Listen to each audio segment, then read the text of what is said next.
Bem-vindos a mais um curso apresentado pelo Instituto João Calvino.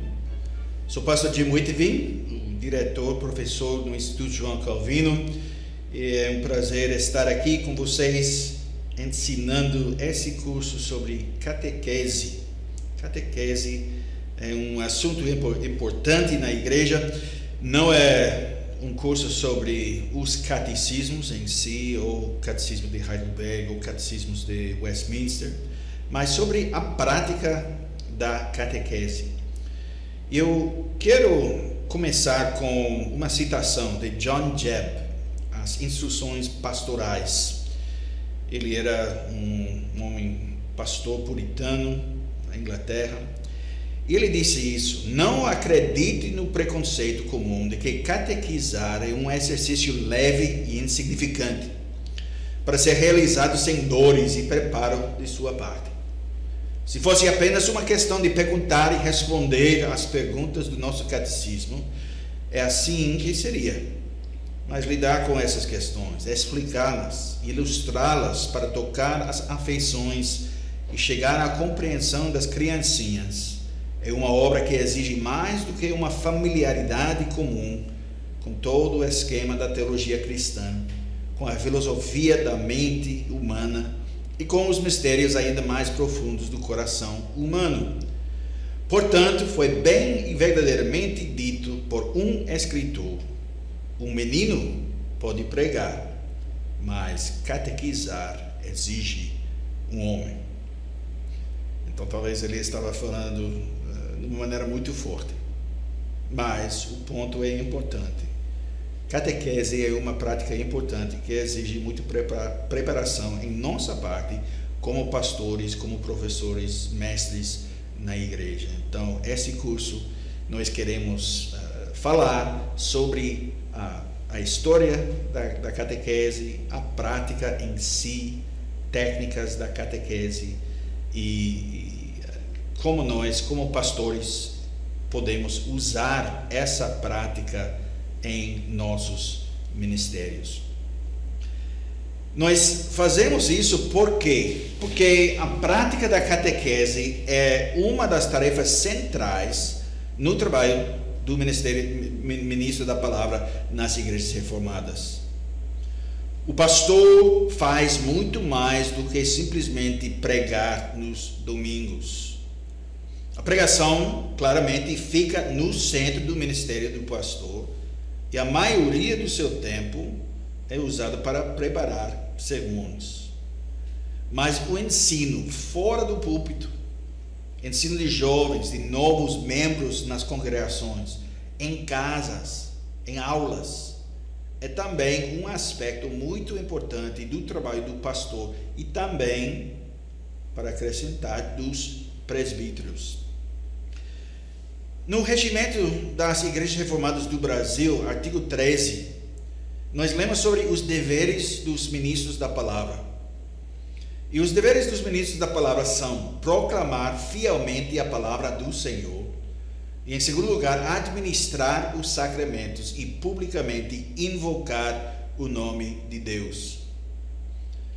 Em adição, eles também devem catequizar, fazer visitas pastorais, cuidar do evangelismo da igreja, edificar seus cooficiais e, junto com os presbíteros, manter a igreja em boa ordem, exercendo a disciplina da maneira que o Senhor ordenou.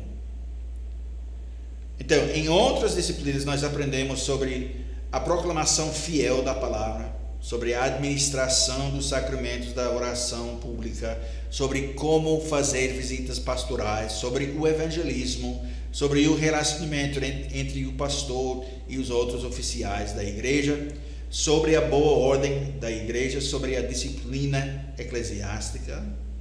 Mas nessa disciplina catequese nós focamos na prática da catequese.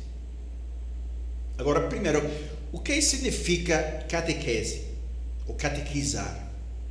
Catequizar é um método particular de ensino, de instrução, historicamente usado pela igreja cristã.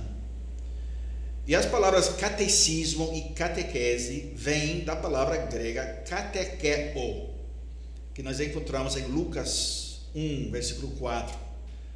Em Lucas 1, versículos 3 e 4, nós lemos: igualmente a mim me pareceu bem, depois de acurada investigação de tudo desde sua origem, dar-te por escrito, excelentíssimo Teófilo, uma exposição em ordem, para que tenhas plena certeza das verdades em que foste instruído.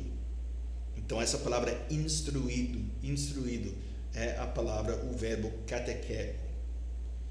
Catequizar é falar com alguém com o objetivo de obter uma resposta de volta, como um eco, podemos dizer.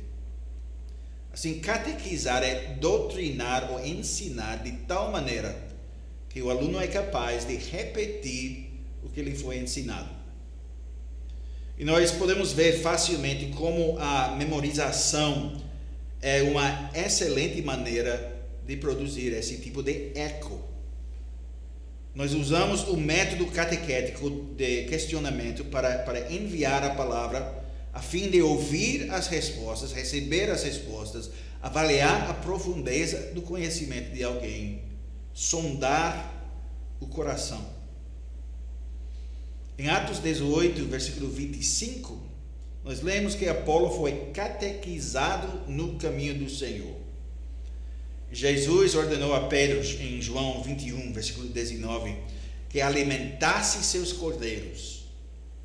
1 Timóteo, capítulo 4, versículo 11, Paulo diz a Timóteo: ordena e ensina essas coisas. Então, catequizar é algo como o ensino na escola dominical? Não, não é. O método empregado em muitas escolas dominicais enfatiza o fazer e o ver. O que acontece? As crianças fazem desenhos, brincam, ensinam histórias da Bíblia, se envolvem visualmente com vídeos e artes. Mas o modelo bíblico e reformacional é catequese, que é um método de ensino no qual a audição e a fala são centrais, a boca e os ouvidos. E Romanos 10, versículo 17 diz: e assim a fé vem pela pregação, e a pregação pela palavra de Cristo. Então, se queremos que nossos filhos amadureçam, permaneçam firmes na fé, na verdade, que lutam fervorosamente pela fé, que resistam ao grande enganador, nossos filhos precisam de treinamento básico rigoroso, como o exercício, como soldados, não de lições sobre como fazer desenhos de histórias bíblicas. É algo muito mais sério do que isso. Então, é a base, mas quanto o método de perguntas e respostas, o que podemos dizer sobre isso? Porque é o método da catequese. Essa técnica tem sido efetivamente usada por mestres antigos e modernos dentro e fora da igreja. Nós podemos pensar nos filósofos gregos. Os diálogos de Platão registram o método de Sócrates. É uma variação de catequese. Agostinho, Anselmo, Erasmo, todos eles homens importantes na história da igreja, até da reforma, o movimento de humanismo com Erasmo. Eles usaram esse método, assim como os reformadores, Lutero, Calvino, Knox. E o benefício desse método é que, ao usá-lo, uma quantidade bastante grande de informações precisas pode ser dominada com eficiência. É semelhante a aprender o básico da matemática, memorizando somas e tabelas de multiplicação, ou também podemos usar este método na aprendizagem de uma nova língua, memorizando as regras de gramática.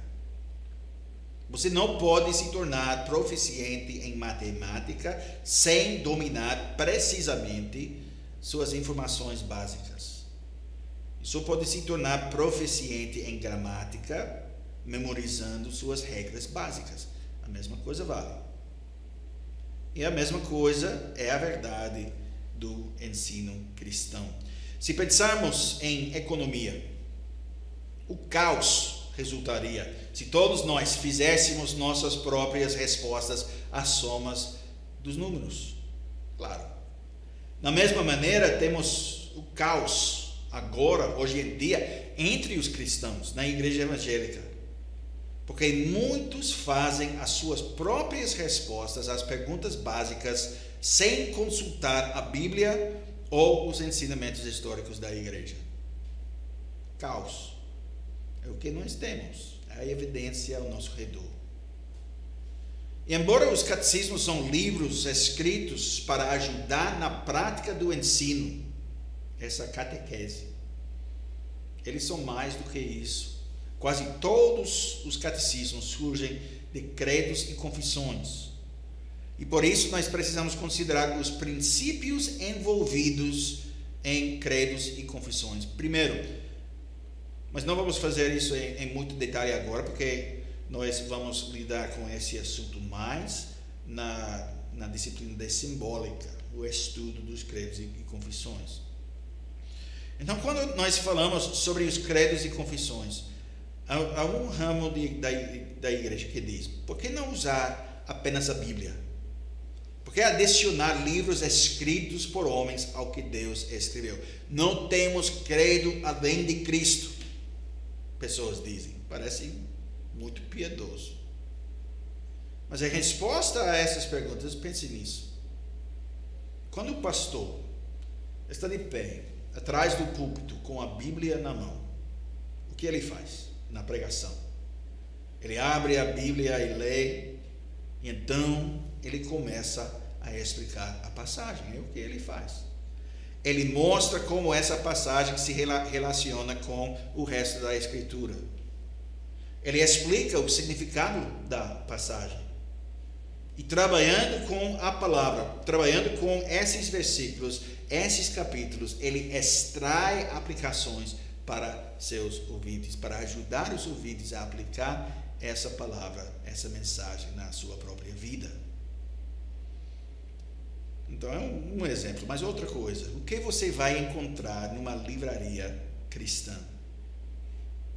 Vai encontrar livros que tentam mostrar o que a Bíblia diz sobre casamento, sobre como criar filhos, sobre como ser um bom mordomo na sua vida financeira, sobre a teologia sistemática, sobre muitos outros assuntos, muitas outras questões. Eu posso continuar. Então, nessas situações, na pregação, no ensino, nos livros que nós lemos, nós ouvimos e nós usamos as palavras do homem. Assim, mesmo se dissermos não temos nenhum credo além de Cristo, ou não temos outra palavra além da Bíblia, ainda usamos as palavras do ser humano. E quando as pessoas descartam as confissões, por essas razões, elas provavelmente estão piorando o problema, na verdade.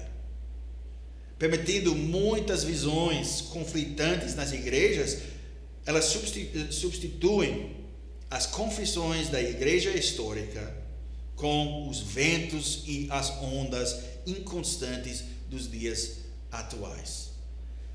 E, na verdade, nós acabamos com um número de confissões igual ao número de crentes, porque todo crente tem sua própria confissão. Não é unidade, mas a diversidade demais. J.I. Williamson, um presbiteriano dos Estados Unidos, ele escreveu 2 estudos sobre catecismos, um sobre o Catecismo Menor de Westminster, outro sobre o Catecismo de Heidelberg. Ele escreveu o seguinte: o catecismo é algo como um mapa. Poderíamos perguntar, por que se preocupar em estudar um mapa? Por que não apenas sair e estudar a própria terra? A resposta, claro, é que é sensato começar com um estudo de mapas. Afinal, a vida é breve, o mundo é muito grande. Uma pessoa trabalhando sozinha só poderia mapear uma pequena parte da superfície da Terra. Por isso, os mapas são tão valiosos. Eles existem porque muitas pessoas, ao longo de muitos anos, fizeram um estudo da Terra. E embora esses mapas não sejam perfeitos, são bastante precisos. Assim, a melhor maneira de começar a entender a geografia do mundo não é começar com o próprio mundo em si. Não, a melhor maneira é começar com um bom livro de mapas. Então, depois de desenvolver uma compreensão dos fundamentos, você pode sair e testar, provar o mapa, visitando alguns dos lugares descritos nele para estudar os locais. É a explicação de J. Williamson. E o mesmo vale para a Bíblia. A Bíblia contém uma grande riqueza de informações, doutrinas, histórias e todo o resto. Não é fácil dominar a Bíblia. Na verdade, ninguém nunca dominou a Bíblia completamente. Seria, portanto, tolice tentarmos fazer isso sozinhos, começando do zero. Estaríamos ignorando todo o estudo da palavra de Deus que outras pessoas fizeram ao longo dos séculos. É exatamente por isso que nós temos credos. Esses credos são o produto de séculos de estudo bíblico por uma grande companhia de crentes. São uma espécie de mapa, um mapa espiritual dos ensinamentos da Bíblia, já elaborados, já provados por outros antes de nós. E afinal, é exatamente isso que Jesus prometeu. Quando ele estava prestes a terminar seu trabalho na terra, na encarnação, no ministério terreno, ele fez essa promessa aos seus discípulos. O Evangelho de João 16, versículos 12 e 13. Ele disse: tenho ainda muito que vos dizer, mas vós não o podeis suportar agora. Quando vier, porém, o Espírito da verdade, ele vos guiará a toda a verdade, porque não falará por si mesmo, mas dirá tudo o que tiver ouvido e vos anunciará as coisas que hão de vir. E Cristo cumpriu sua promessa. Quando o Pentecostes chegou, ele enviou seu Espírito para habitar em seu povo. O Espírito Santo foi derramado, não em indivíduos, cada um por si, individualmente, mas em todo o corpo dos crentes juntamente. Atos 2, nós lemos sobre isso. Daquele tempo até agora, ele tem dado à sua igreja uma compreensão das Escrituras. E não é de admirar que a igreja tenha se expressado desde muito cedo através de credos. Mas nós sabemos, claro, os catecismos nunca podem substituir a Bíblia. O que eles de fato fazem é direcionar nossa atenção para a Bíblia. Eles despertam nosso interesse pelas glórias da Bíblia, da palavra de Deus. Eles reúnem suas verdades. O catecismo mapeia as principais características e delineia os grandes termos da Escritura e temas da Escritura. E ao fazê-lo, leva-nos a um entendimento ordenado. E desta forma ajuda a nossa leitura, nosso entendimento, estudo da Bíblia a ser mais proveitosa, a tornar nossa vida mais proveitosa e tornar mais intensos nosso louvor e gratidão a Deus. Então, isso foi uma introdução à catequese, à prática da catequese. Em nossa próxima aula, nós vamos falar mais sobre a importância do conhecimento. A importância do conhecimento, que é também na igreja evangélica hoje em dia, o conhecimento como tal não é muito prezado. Muitas pessoas falam sobre o relacionamento pessoal que nós temos com Cristo, que o cristianismo não é uma religião, mas é um relacionamento, e o conhecimento desprezado. Mas vamos falar biblicamente, com base na Bíblia, na importância do conhecimento e o ensino. Até a próxima vez.